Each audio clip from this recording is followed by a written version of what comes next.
गरीब वर्सेस अमीर का धनतेरस। एक बार की बात है। कल्याणपुर गांव में रघु का परिवार रहा करता था।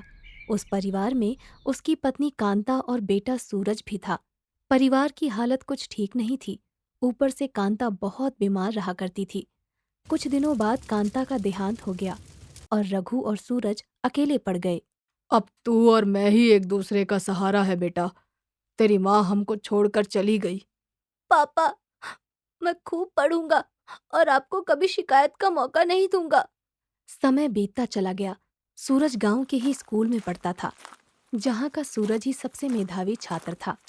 उसके साथ उसी की कक्षा में एक सनी नाम का लड़का पढ़ता था, जो कि अमीर खानदान से था। उसकी सारी बातें पैसों से शुरू होती थीं। अब दिवाली आने वाली थी।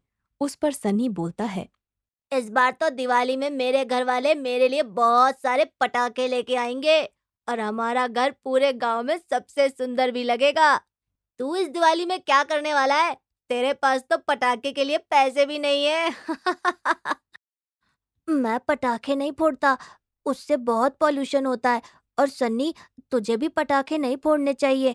जितने कम पटाखे जलेंगे, हमारे और आने वाली पीढ़ी के लिए हम साफ सुथरा वातावरण बना सकेंगे। अच्छा, तो तू इस धनतेरस को क्या खरीदेगा?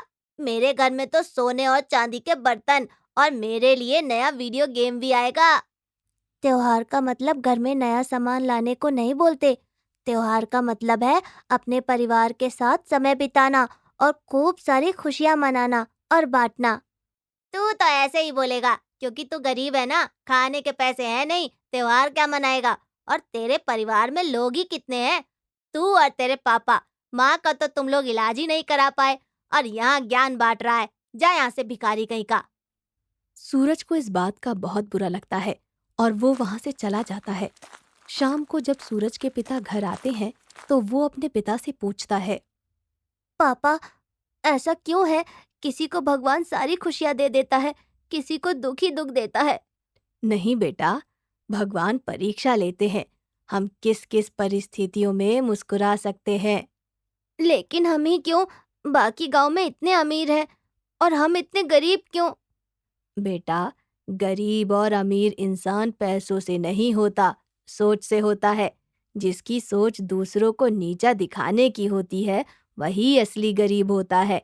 और मुझे पता है, मेरा बेटा सूरज ऐसा कभी नहीं कर सकता। रही बात पैसों की, वो सब मेहनत करके और सच्चाई के रास्ते पे चलकर आ ही जाते हैं। अगले दिन दोनों बाप बेटे साथ मिलकर दियों और दिवाली के सामान की दुकान लगाते हैं। वहीं पर सूरज अपने पिताजी के साथ आता है। सूरज के पिताजी दिए खरीदते हुए बोलते हैं, अरे बेटा, तुम यहाँ दुकान पर क्या कर रहे हो? जाओ जाओ, अपने लिए पटाखे और नए कपड़े खरीदो, कल दिवाली है। अरे पापा, ये कैसे नए कपड़े और पटाखे खरीदेगा? इसके पास तो इतने पैसे ही नहीं है। ये तो गरीब है ना। सनी के पिताजी बहुत समझदार थे, इसलिए वो अपने बेटे से कहते हैं, नहीं सूरज, ऐसे नहीं सोचते बेटा। दिवाली पैसों का त्योहार नहीं, खुशियों का त्योहार है।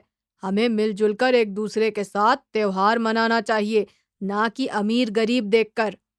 सनी के पिताजी उसी समय सनी और सूरज को साथ लेकर दिवाली की शॉपिंग के लिए निकल जाते हैं और सूरज को भी अच्छे कपड़े और पटाखे दिलाते हैं। पर ये बात सनी को बिल्कुल भी अच्छी नहीं लगती। वो सूरज और अपने पिताजी से बहुत नाराज हो जाता है और उदास होकर अपने घर आकर बैठ जाता है। तब सूरज उसे मनाने के लिए अपने हाथों से बनाई हुई मिठाइयाँ और सनी के पिताजी द्वारा दिए गए पटाखे और कपड़े लेकर उसके घर आता है और कहता है, सनी, ये लो तुम्हारे लिए। मैंने मिठाइयाँ बनाई है, तुम्हारी मनपसंद की। और ये पटाखे और कपड़े तुम रख लो दोस्त। मुझे बस अपना दोस्त सनी चाहिए, ये कपड़े नहीं। और वैसे भी मैं पटाखे नहीं जलाता, क्योंकि इससे मेरे एक दोस्त को सांस लेने में प्रॉब्लम होती थी, जो अब इस दुनिया में नहीं है। मेरे पास जब पैसे होंगे, मैं तब दिवाली मनाऊंगा। इतना कहकर वो घर जाने ही वाला होता है कि सनी के पिताजी उसे रोक कर कहते हैं, अरे सूरज बेटा, जब सनी का दोस्त ही दिवाली नहीं मनाएगा, तो सनी कैसे खुश रहेगा? क्यों सनी? हाँ पिताजी, मेरा सबसे अच्छा दोस्त सूरज है। इसने कभी मेरी बात का बुरा नहीं माना और इसे तो मेरी पसंद की मिठाई भी मालूम है। सूरज, ये दिवाली तो मैं तुम्हारे घर पर ही मनाऊंगा और इस धनतेरस मैं तुम्हें ये कपड़े इनाम में दे रहा हूँ और अब से मैं भी कभी पटाखे नहीं जलाऊंगा। इस दिवाली हम दोनों मिलकर उन बच्चों की मदद करेंगे जो दिवाली नहीं मना सकते। इतना कहकर दोनों दिवाली की तैयारियां एक साथ करने में व्यस्त हो जाते हैं। सूरज के पिताजी दोनों बच्चों की तैयारियों में मदद करते हैं। अगले दिन वो दोनों नए कपड़े और सनी के हाथ की बनी मिठाइयाँ लेकर गरीब और अनाथ बच्चों में बांटने जाते हैं और सबके साथ मिलकर दिवाली मनाते हैं।